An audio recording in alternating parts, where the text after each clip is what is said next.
Hello and welcome to Table Media from Berlin. It is high noon in Berlin and I'm happy to welcome all of you for the first Table.Live-Briefing here. We are talking about climate policy. We're talking about the road to Dubai, the COP28 that will take place in December. My name is Bernhard Pötter. I am the lead editor with Climate.Table, which is the weekly professional briefing on global climate policy. And I'm so pleased to welcome here Jennifer Morgan with me. Hello. Hello. Jennifer doesn't actually need any introducing, I think, in our climate bubble, but I'll do it anyway. State Secretary here with the Foreign Office and Special Climate Envoy for the German Foreign Ministry for the Minister Annalena Baerbock. Yes. A warm welcome. How are you today? Thanks so much. It's great to be here and doing well. And how's the coffee? Coffee's not bad. Yeah. Very good. Just to give you and the audience an idea of what we're up here today, we want to talk about the road and the road to Dubai, which also means we're talking about the roadmap or any roadmap. We're talking about crossroads. We're talking about possible roadblocks and traffic jams maybe. So we'll hear from you, but we also have people, we have also asked people to give us some kind of insights from their side. So we'll hear from Saleemul Huq, also an old hand, almost a legend like Jennifer Morgan, who has been from Bangladesh and who has been very active on the vulnerable countries, loss and damage. So he'll give us an input. We'll hear from Sabine Nallinger, head of the foundation KlimaWirtschaft, which is a lobby group for more climate action from big German corporations like Telekom or ThyssenKrupp or Deutsche Bahn. And we'll also hear some from Lutz Weischer, who is head of policy at Germanwatch, also well known to everybody in the climate sphere, I think, for observing the climate talks, having observed them for the last decades also, right? But then again, thanks for being here. Good to talk. Yeah. And let's dive in with something very concrete, the IPCC report. Everybody on Monday, I think, had a look at it. And as far as it goes for me, I think there was a positive outcome, or there was a positive message, and there was a lot of negative messages, so to say. And for me, the positive or the negative was we are way off track. We haven't peaked emissions and all this. We know all this. But the positive was we still have a chance, to sum it up. And my question would be, when you talk to people, when you go into negotiations and talks, do you rather use the one approach, the doom and gloom, or do you rather use the positive, the glimmer of hope at the horizon? What's your take on this IPCC? Well, I think, well, first of all, I hope everyone reads it because it's not that long. I was saying I had a group of young leaders this morning in the Foreign Office and speaking to them and said, if you're going to read anything, then read this summary for policymakers. Yeah. I actually do both. And it depends, of course, who I'm speaking with, but I always talk about the urgency because I think it puts it in the context of the scale and the pace of change that we have to achieve. We have to have just about global emissions by 2030. Yeah. 7 years. 7 years. But I also like to put it in the context of other issues that are going on and the roadmap. And so we know from the IPCC report how if we the strategies that we will implement to deal with the climate crisis are those that also are important for sustainable development, that are important for economic prosperity, that are important for health, for development. So I try and make it as concrete as possible, and that's what's good in this report, is it really kind of outlines what you need to do, and how we need to think things together also, and how what we do on mitigation and reducing emissions in that roadmap is so interlinked with the adaptation piece. And actually, the report outlines there are limits to adaptation, and then of course whatever happens there, the issues for hundreds of millions of people around the world on loss and damage are monumental. So I think try and ground it, but always bring in what's at stake. Now, you're just coming back from Copenhagen, right? You were in Copenhagen on Monday. Yep. There was a meeting of 50-something climate ministers from all over the world. Yep. Now, I would be interested in, that was a closed-door meeting, right? So no press, nobody else. How does a report like that land with people behind closed doors like this? Is this do people say, "Oh, wait, we all know this. We expected that," or are there people who say, "Ooh, this thing might be getting out of hand" when you talk behind closed doors? Well, first of all, it was presented, so that's how we started the meeting with a scientist.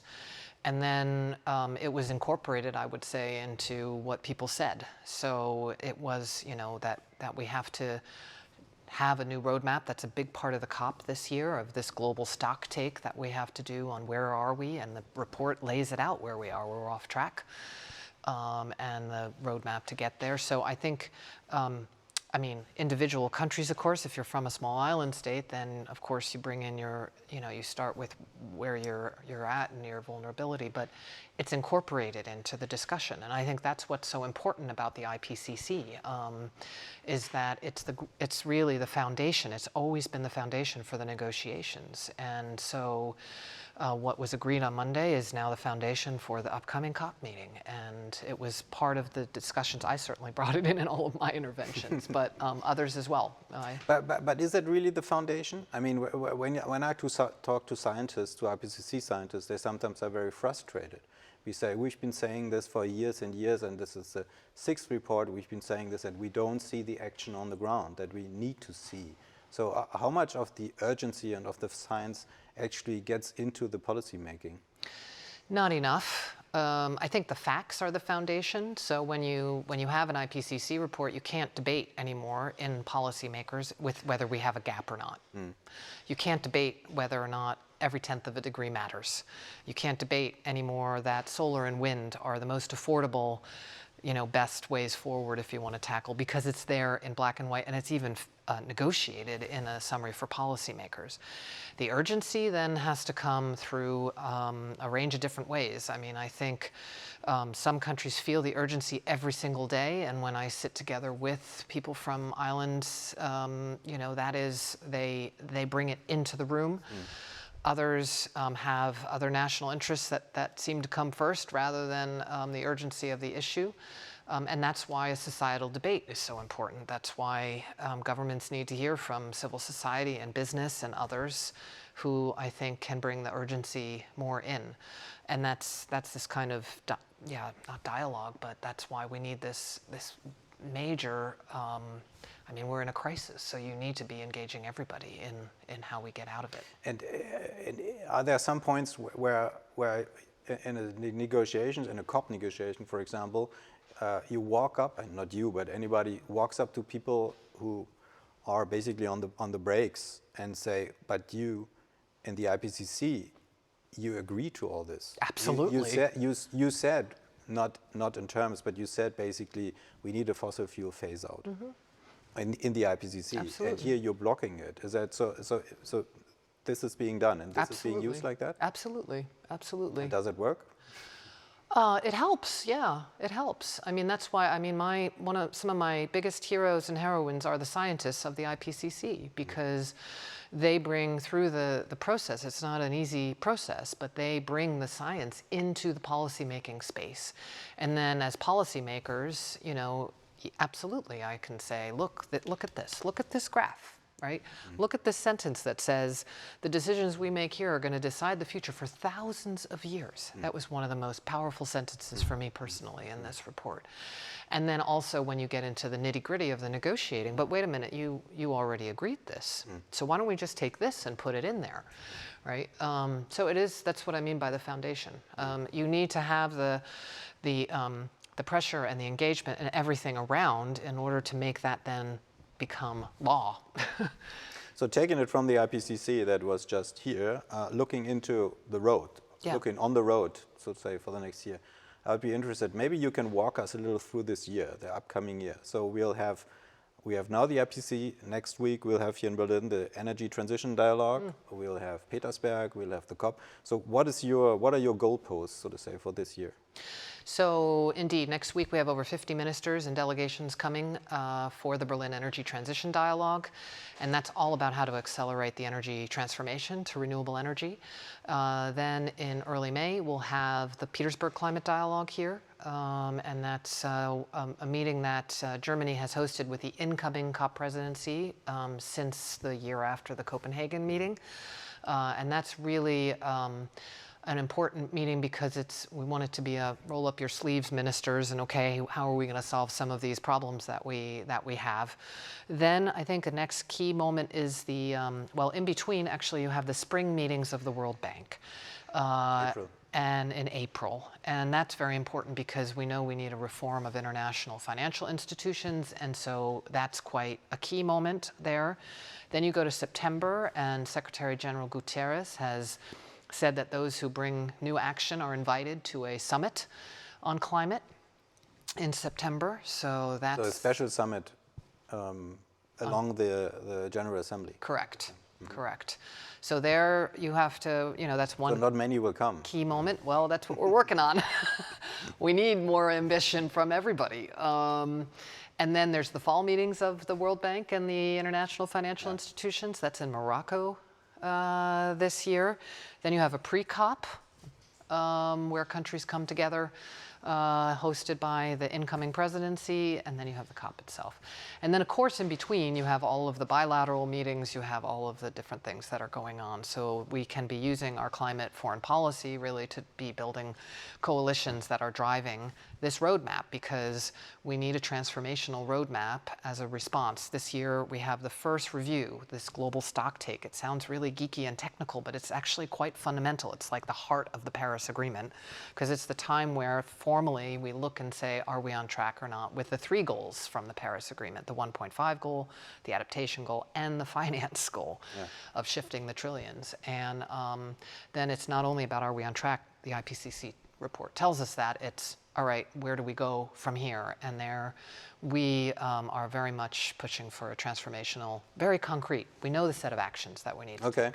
Well, that sounds like a very detailed roadmap. Yeah, we got to get there. So we have your roadmap, and now we have, I think we take our first intervention.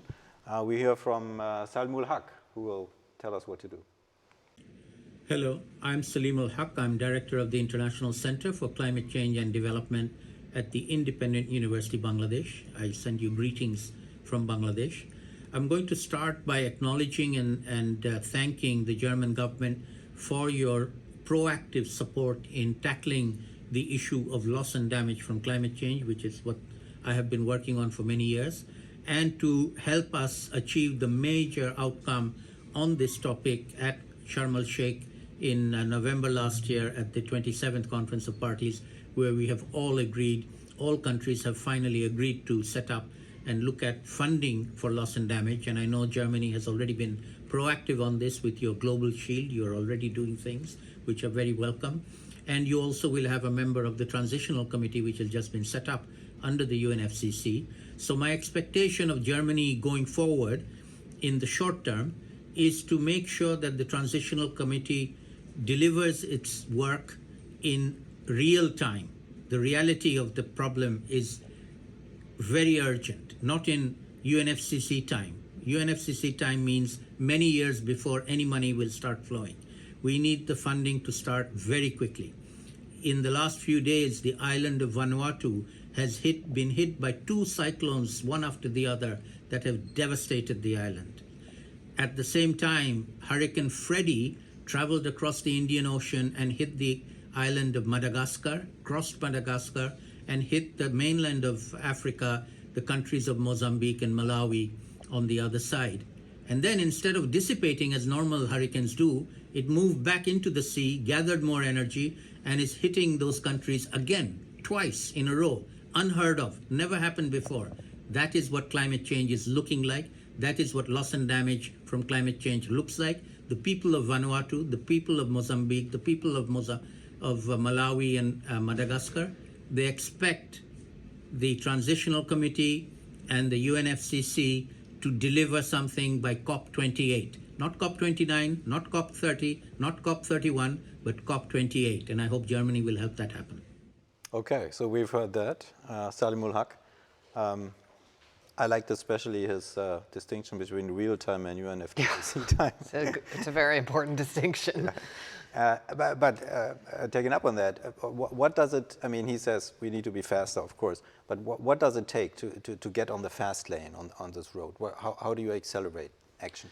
I mean, well, first of all, I mean, what Saleem outlined is extremely important. I mean, the fact that it's hitting so hard now, that people are losing their lives, that, you know, the IPCC report made it also very clear that things will get much more unstable. And yeah, so I just think it's important to bring that into this room and to sit with it for a minute, because I think oftentimes it's easy to just see it as figures on a piece of paper.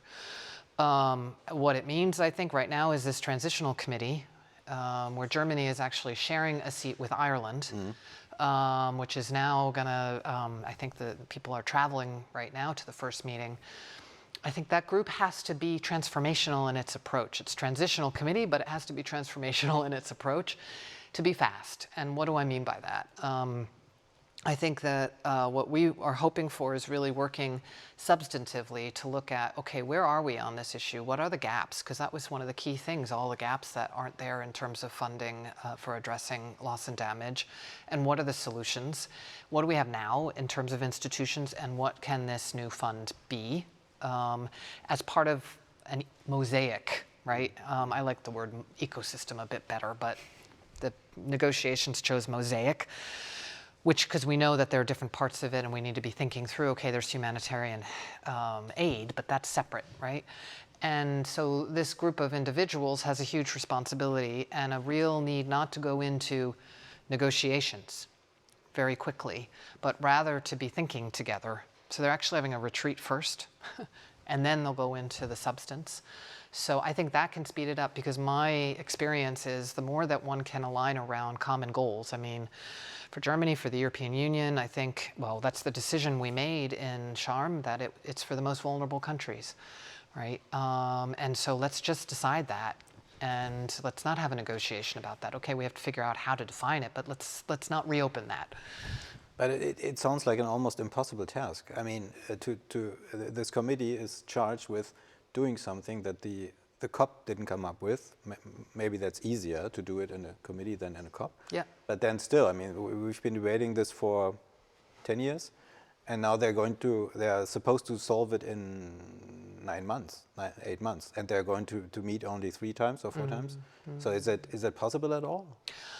I think that, I mean, the fact that there's a decision that there's going to be a fund, right, that we haven't had before, and therefore there hasn't really been this conversation. I mean, islands have been pushing for this for 30 years, but finally there was a decision, and Germany was very, very pleased to be able to work with the most vulnerable closely on all this and listen to what they need and think that through with them. So it's a huge task, and it will require leadership. It's this urgency thing, because if you go straight into the negotiator mode, but you don't have kind of the push, okay, what do we want to achieve? What are the goals we want to achieve? Then it will take years.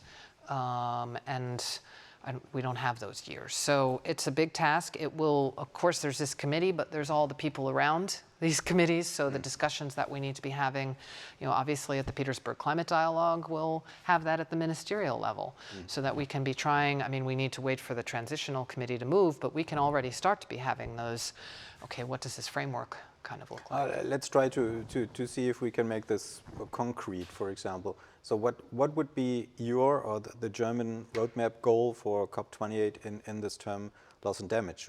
Should COP28 come out with a clear structure of the new fund and clarity on who pays in it and who gets money out of it? Would that be one of the goals? I think, reminding me, I forgot a major moment in the calendar, which is the Macron-Modi summit in June, which is around the finance piece. I think by this COP, we'll do everything we need to have the governance set up, right? I mean, I think that's so that it's ready. I think getting the funding issue is the tough one, of course, and there's a couple of questions that might take more than 1 year or 8 months, right? So the first question is, which governments pay? And the decision... Would that be part of the governance, you say? No, that's I mean... later on. I think that will be part of the negotiations, but whether we can land both the governance and that in the same year, I think will be challenging because there's another separate parallel negotiations around the new collective quantified goal.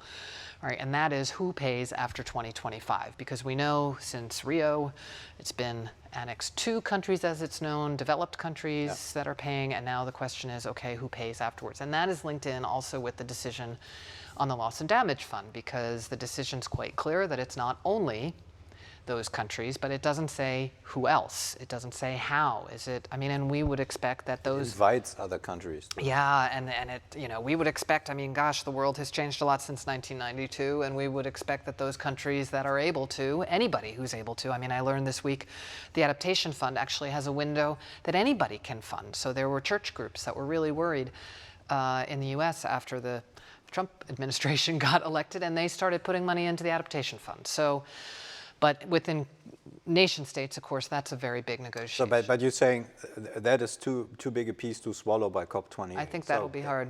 You would be happy if you have the structure of the new fund, so to say, that we know what we're talking about, and then afterwards comes the debate on who gets the money and we won't finish that debate, because the other piece on that, which will also be a topic, this is all within that June summit in Paris, are new innovative financing mechanisms. And there's been already a number put on the table, right? The Secretary General has called for a windfall profit tax on fossil fuels. The least developed countries in the past has put a tax on airline tickets, $5.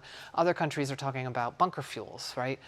And that will be a big part of the Paris summit as well. And so that's another piece, because we know, yes, I mean, Germany has a responsibility, and the European Union and all developed countries, we need additional countries to come in, but we also will need another source.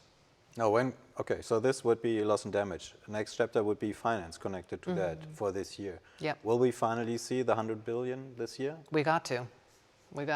I mean, I think Germany, I mean, has pledged the 6 billion by 2025. We are engaging, let's just put it this way, with other countries to say, okay, how are we going to close this gap? It's like 17 billion.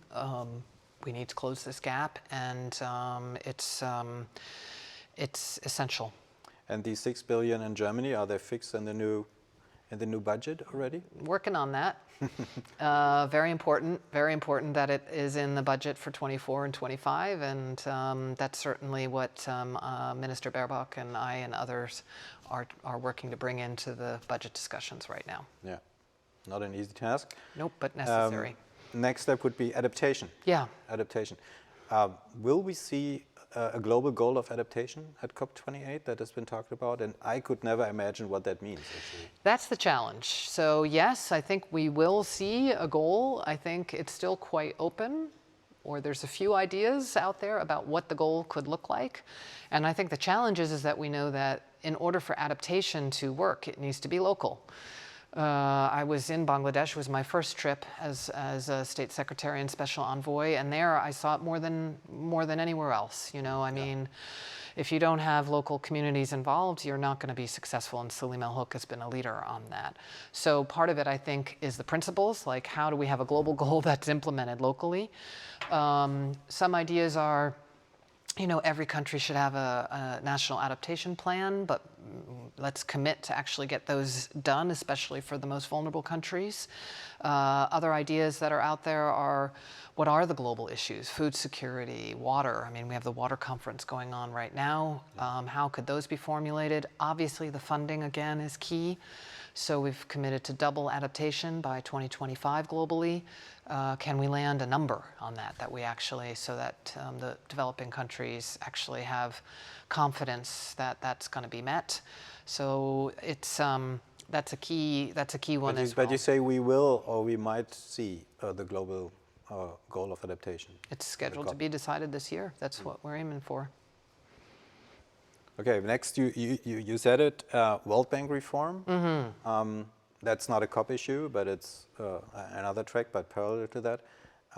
You think we'll see a capital raise with the World Bank, or you see we'll see a general shift towards funding climate issues with the World Bank, or going into sustainable structures? That's what Germany is working. I mean, let me outline a little bit kind of some of the different pieces there, because it's World Bank reform, but it's also within the IMF. There's a number of different pieces that are moving. So I think one is the debt crisis that's going on, which we heard a lot about in Sharm el-Sheikh. We know after COVID, many countries, are suffering from the debt crisis. And if you're hit by a major, like we just heard about what's happening in Vanuatu and in Madagascar, then how the heck are you supposed to recover? So Prime Minister Motley from Barbados has put an idea on the table, a number of different ideas, but one is, after such a disaster happens, that countries don't have to pay their debt payments at that point in time. So something like that. There's all other proposals around climate debt swaps that the IMF is working on. And then I think for the World Bank, a lot of that is if linked perhaps, maybe just there's many parts, but two major that come to mind. One is, obviously the goals of the World Bank on poverty alleviation are fundamental, and that funds need to continue to do that for development, but how it all needs to be climate proofed. And so how to actually make sure that climate, a global commons good goal, actually is brought in. That's what Secretary Yellen from the United States has been talking about, and also Minister Schulze here in Germany, how you bring that in so that you make sure that you're getting that support for adaptation and building resilience. So do you expect more movement there from the new, from the candidate for the World Bank, Osabanga, other than Malpass, the outgoing president? Hopefully, yes. That's my sense. I think the other piece is very much where he has a lot of experience is bringing in the private sector. And also one of the key issues on the renewables roadmap is how to actually get the financing into African countries, for example. They only get like 1% of the... Yeah. So, and that's all about using the World Bank's, balance sheets to bring down the cost of capital in countries, and also be leveraging private sector finance to go into those countries. So that's also part of the reform. It's part of the capital allocation framework. That's also, the G20 is talking about this. So there's a number of parallel streams that are going on, but we need, the debt, the capital, cost of capital, bringing that down, and really then bringing the climate crisis into all that these institutions do. Next goal for Dubai would be the global stocktake. You already talked about it too. So what do you expect from there? We're going to say, are we where we want to be? No, everybody knows we're way off and way back. But what are you expecting to see, and how will that feed into the COP negotiations? Well, I think, as you said, we all know we're off track. And I think that's quite clear. So we shouldn't spend too much time on there. There's good technical work that's being done to underpin that, but there should be a rather quick decision that says we're off track, and then to say, okay, what is the gap? We're now on track to 2.6 to 2.8 degrees. How do we close that gap for 2030? And what are the transformational kind of work streams that we're going to work on? Energy, it's clear, on the renewables, how we uptake the renewables around the world. Energy intensive sectors, what do we do there? Transportation, what do we do there? And that for all three goals. And for all three goals. Not only mitigation, but also adaptation and finance. And that it's actually opportunity, because I think everyone knows we need to get these COPs to work better.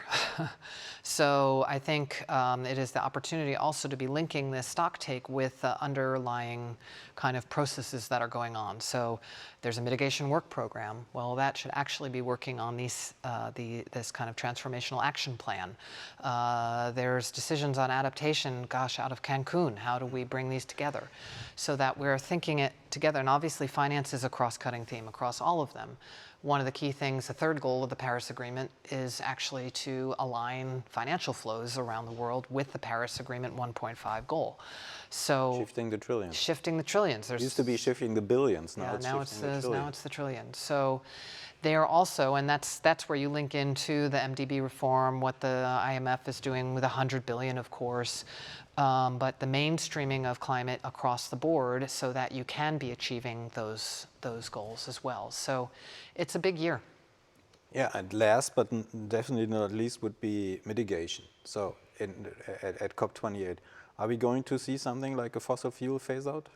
We're working on it. I mean, I think mitigation, it's absolutely essential. I just can't say it clearly enough.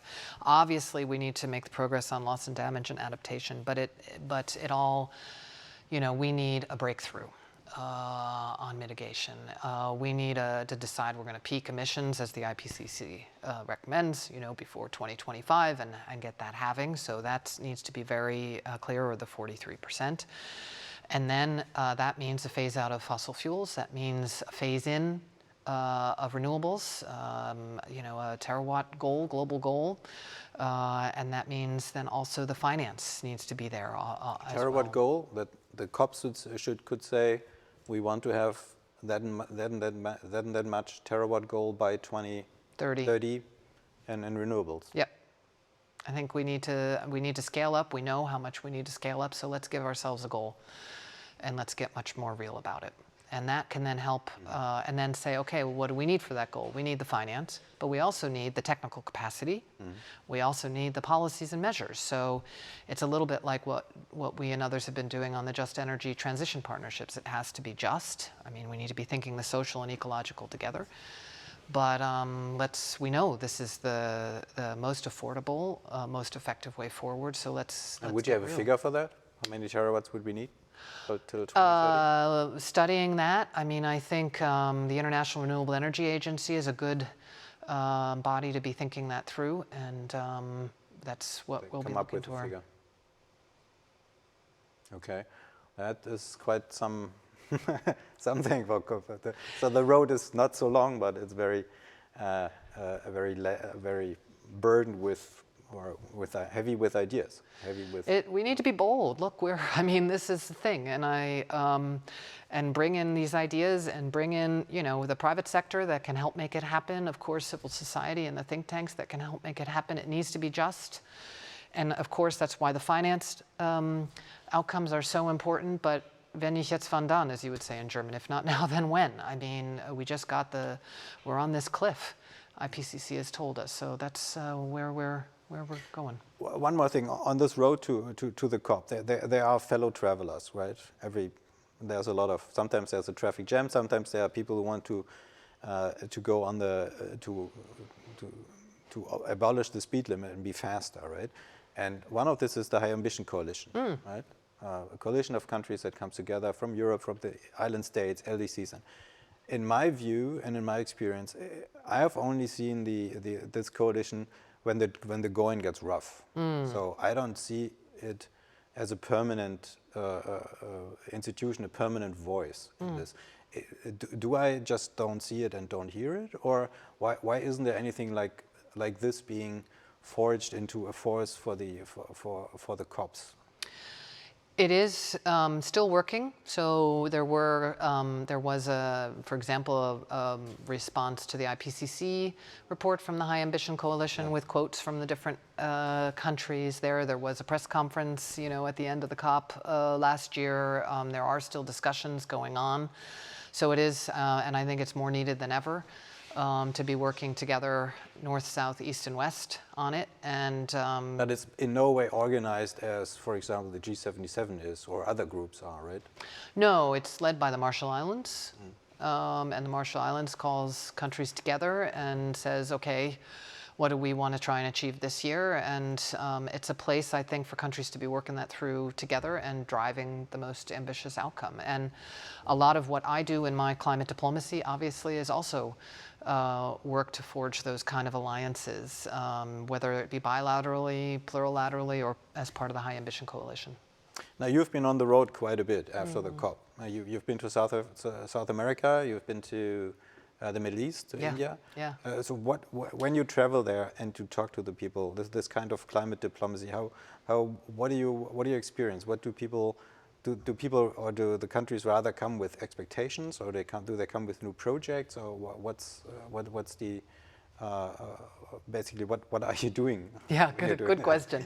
What is climate diplomacy? Yeah. All of the above. Yeah, I was, after the COP, I was home for a week, and then I took off and went to Colombia, Chile, Argentina, and Brazil.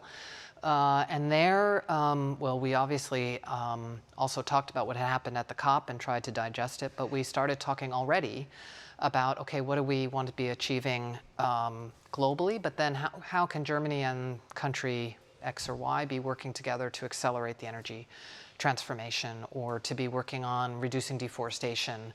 And so I meet with all of the key ministers, and then sometimes we bring together the different ministries. I travel with the other ministries from Germany, Team Deutschland approach, so the Environment Ministry, the Economic and Climate Ministry, and the Development Ministry are all with us. So we have bilaterals with the government itself and say, okay, what can we be doing to try and accelerate, and what can we be doing bilaterally? Everything from, yes, sure, funding, but also it's very much on the eye level. What's the experience that Germany has had? What has the country had that we can then be sharing? Do we need standards? I mean, a big issue right now is on green hydrogen, or what are the standards that we need so that we make sure that, especially, that there's value creation in the developing country, that we do things differently. And South America was a lot about what's an alternative development model, how we do a social ecological transformation, and what does that mean? And then oftentimes there'll be working groups that are set up afterwards to work to then be able to announce something along the way. I always meet with youth. I always meet with business in the country. I learned so much. I talk to local national media when I'm there, both to share what Germany is doing and Europe is doing, because I think that's quite important, and then also to be talking about what a priority it is for Germany. So, and then I build relationships so that at the COPs we could be working together. In the Middle East, I was in UAE, the incoming presidency, of course, and I was in Saudi Arabia. So, I mean, the other thing that I use these trips for is really to understand, okay, where are these countries coming from? Whether it be Brazil, I mean, I was in Brazil during the transition team, and then since you've seen the president of Germany there, the chancellor there, the economics minister there, the environment minister there, development minister there. It's a big priority with the new government there. So really a lot of kind of what I can often do is set up things so that there can be decisions made.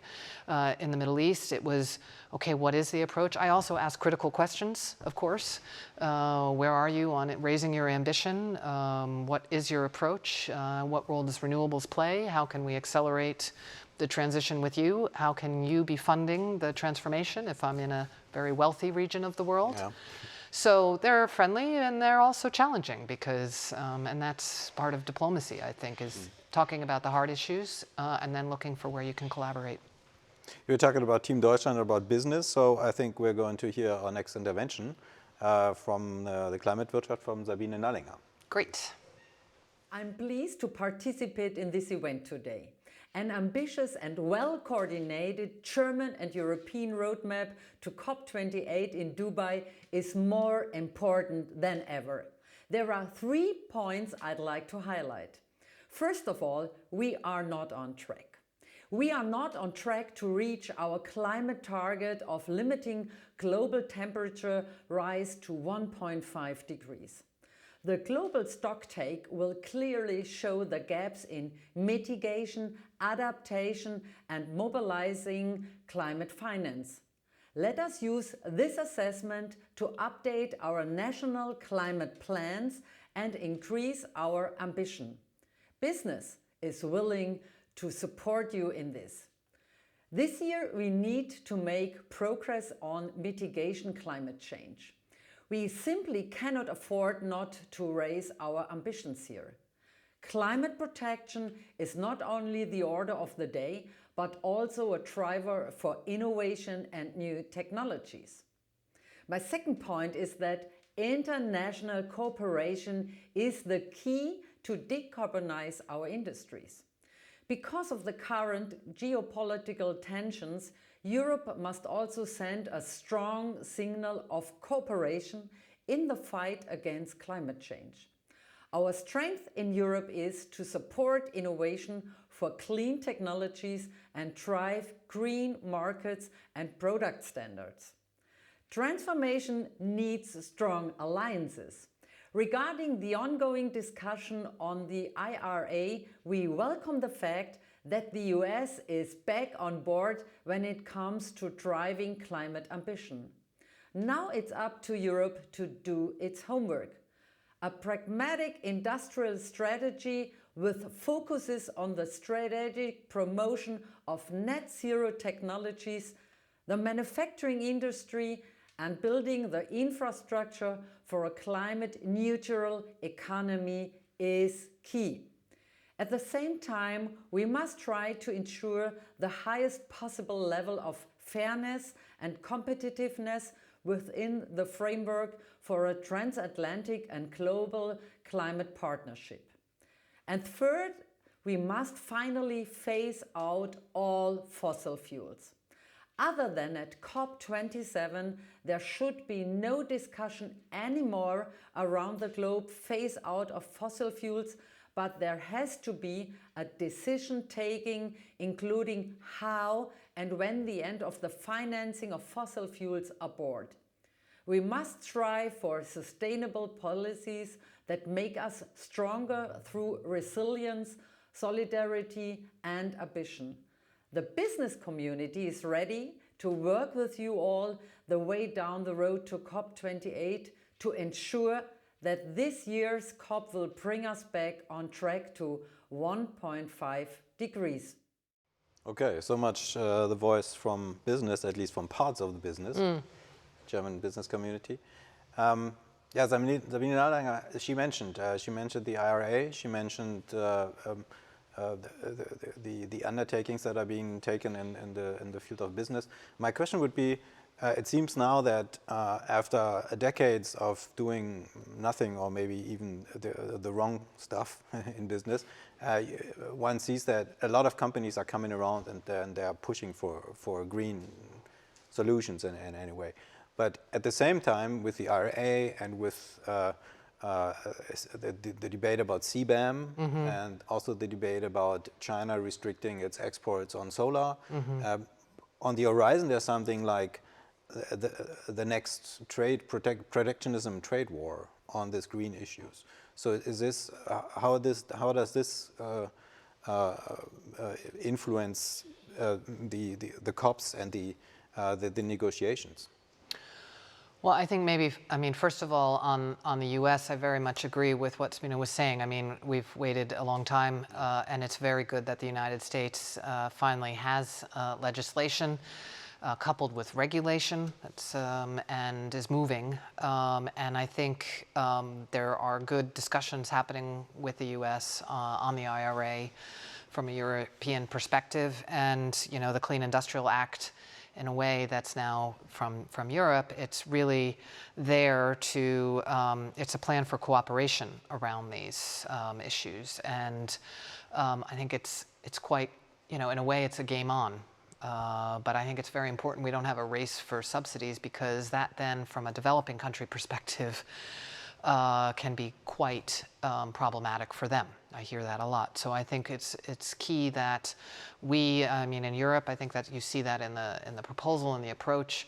It's not about closing our borders, actually. It's still very open, but also about driving those opportunities forward. And I guess in the diversification question, and we have now a geopolitics of energy that has just shifted dramatically, and the Russian war of aggression has catalyzed that in all its horrific forms, but also caused, in a way, an acceleration of the pathway to renewable energy, which means that the question of the raw materials and making sure that we have supply chains for those raw materials becomes even more important, and that we are doing that in a way that is environmentally and socially sound. And so all of those questions, my experience, and that gets back a little bit to the travels, is that countries that now have renewable energy resources, they see a whole new world for themselves. And both within their regions, but also with Europe needing to be importing various forms of energy. We're always in Germany going to be dependent. We'll look first naturally domestically and in Europe. And so I think we have to be super sharp. We have to be very deliberate for our own energy security on all of this, and also in the competition with other countries, but also remain collaborative. And I see a huge interest from other countries to want to work with Germany, and not only work with us, but also new opportunities for business opportunities for them. But how much of that is in your hands as a politician or as people negotiating? I mean, a lot of these solutions or a lot of these decisions are being made in the business community, are being made not on the COP, but back home or in other fora. So, how difficult is it to say this is what we want business to do or to be doing, and not having the influence to have it done? So clearly, I mean, as you just said, it's businesses that are making the decisions. I think, but climate diplomacy or climate foreign policy is not only about the COPs. And the reason why I go also on these trips is to be working bilaterally with these countries, and to also work, for example, to support them in getting the policy framework set up, because Germany has a lot of experience on what to do and what not to do on that. So if you have the experience of how to work a grid, if you have the experience of what a feed-in tariff is, et cetera, what the policies are, then you can be working with countries to optimally get the right, what's called in the negotiations, enabling frameworks, enabling conditions, so that then you can have investment going into those areas, and that's the collaboration. But in the end, of course, the decision is made by that other country. The decision is made by German or other companies where they go. But I think foreign policy and climate diplomacy can work to try and build the conditions so that at the end the decisions are made that can accelerate the pace and scale of change. There's a debate on the COPs and in global climate diplomacy about non-party stakeholders, Yeah. right? So that is business, that is NGOs, that are think tanks, for example. Do you think there should be more influence, or there should be more presence of them during the COPs, or maybe also aside from the COPs? Or is it already, there are also other people who say there's already too much influence of business sometimes? I think we need all voices, number one. And I think that'll be a key thing for this COP, is to make sure that the voices of youth, the voices of NGOs, the voices of local communities, that they are as loud or as heard as the business voices. The business voices, of course, are key, but they are there. They have the funding to get there. They can be, they're very, in the midst of the process. So I think one thing is just making sure, and you can do that through different formats, and the incoming COP presidency can do that and needs to do that, of bringing the different groups together and making sure that all voices are heard. Farmers, I mean, are also research institutions, labor, and that balance will be quite important. I think, but also with specificity to business, I think, they have on the ground knowledge of what is working and what's not working. Where are the barriers in order to accelerate? And there, I think, working with the companies that are really trying to move forward, we can learn a lot. Talking about business and COPs, of course, we have to talk about the next president of the COP. Yeah. We're going to have Sultan Al-Jaber, who is head of the oil and gas company. There's been a lot of talk. People find it weird that he should not be, that he should have it at least for the time being. So what is your position on that? Well, COP presidents, when they come in, and that's been done in the past, and I expect this, and I'm seeing it already with this incoming COP president, in a way, they have to rise up to a whole new role. And they have to leave their country behind, they have to leave their national interests behind and other interests behind, because they have to serve everyone. And so that's what I expect from the incoming COP presidency. That's what I have been seeing thus far. I think he's made very clear that this, 1.5 degrees has to be this goal. We need to close the gap. He's been clear we need transformational action. He's been clear we need a course correction. So I think we need to, hold him to what he's putting out there as the challenges, and work to make it happen. And would you have said the same thing if it was still with Greenpeace? Not anymore. So I let the NGOs, of course, speak for themselves, and they've been clear. And I think, you know, in the end, the results need to speak for themselves. Oh, that's a good intervention now with the next intervention, talking about the NGOs. We have Lutz Weischer with us, and we're listening to what he's going to say. So COP28 will take place in the United Arab Emirates this year, and that's one of the largest coal and oil producers on the planet, and that, of course, is a big problem. It can also help us focus global attention on the root cause of the problem. Fossil fuels, coal, oil, and gas are the reason why we have a climate crisis. And 2023 should become the year where we are having a serious global conversation on fossil fuels, on fossil fuel profits, and what to do about them. Last year, 2022, was also the year of record fossil fuel profits. Both the large Western private oil and gas companies and the large, mainly state-owned oil and gas corporations of the Global South made record profits, hundreds of billions of dollars a year, more than ever before of profits in fossil fuels. And this money not only finances climate chaos. If you followed the news in the last months, you've seen that it finances wars, it finances human rights violations, and it finances the undermining of democracy. So the central task for the global community has to be to make sure that fossil fuel profits are channeled away from destruction, and that we use this money instead to create a climate-neutral, livable future for all. This should also be the task that Germany and the EU set themselves for this year. And Germany and the EU, of course, cannot do it alone. You have to forge a strong global alliance because, of course, if you try to address this issue, you are up against powerful interests. We need strong alliances that do two things. One, accelerate the transition to clean energy, which reduces the demand for fossil fuels. And two, use taxes and other financial instruments to capture the fossil fuel profits and put them to better use. On that first task, Germany and the EU have to speed up their own transition, do more on renewable energy, do more on energy efficiency. Germany has to correct some of its mistakes from the past year, like the oversized fossil gas LNG infrastructure that is being planned.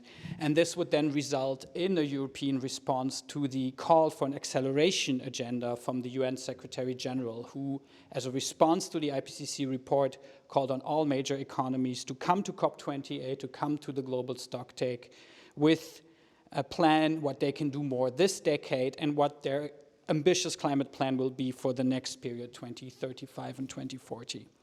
The accelerated transition that's necessary can not only happen here, it has to happen worldwide.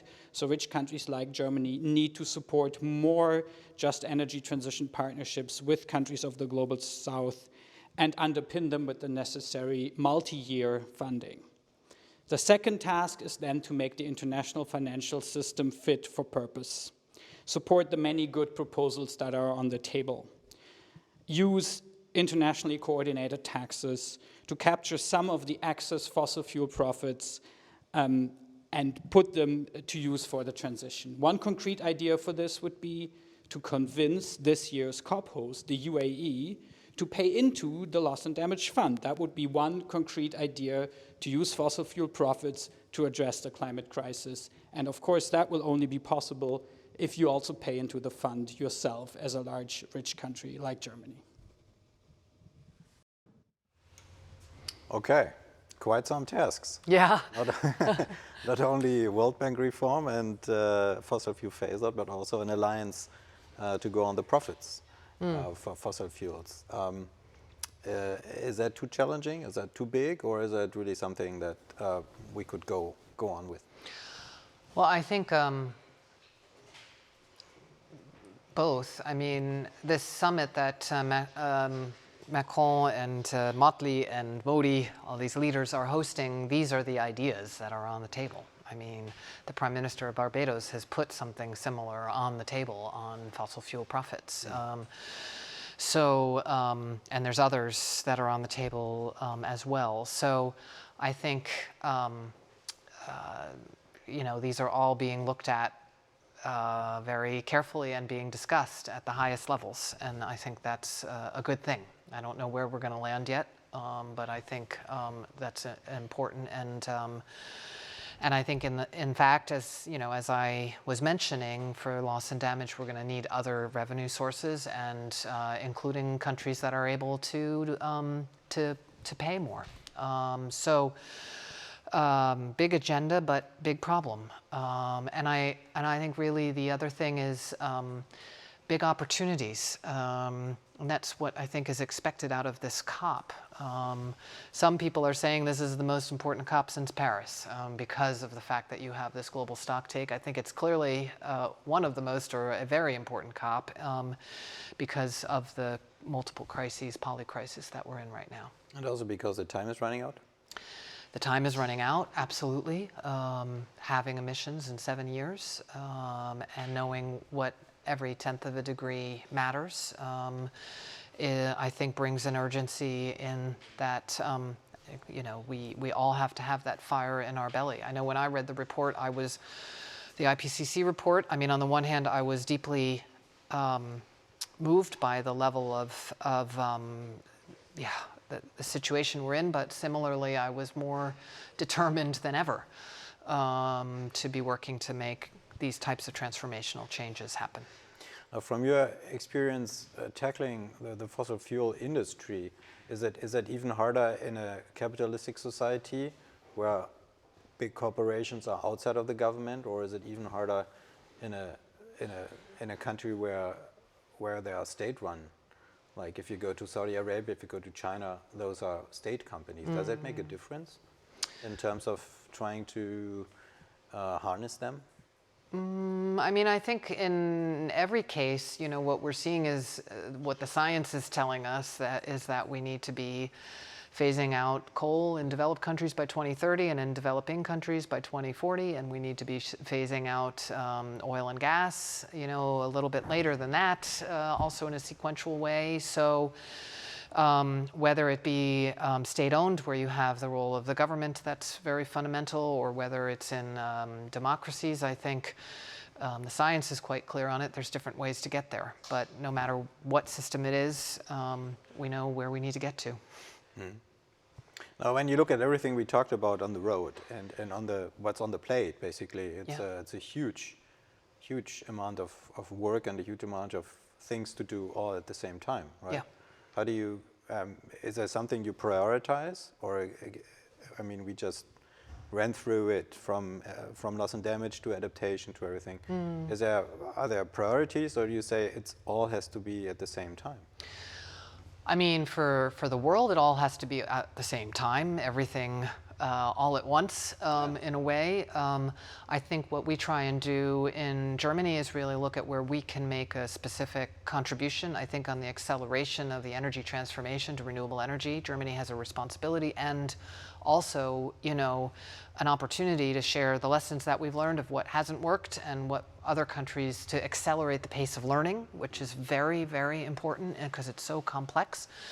I think we see, for example, you know, the new Brazilian government, that's President Lula, that's come in. So you can say that that's clearly a priority to be working through and seeing how we can support President Lula in a zero deforestation goal. We see the urgency around renewable energy in Africa, that's there. So I think we can see where there are opportunities where things can maybe happen faster.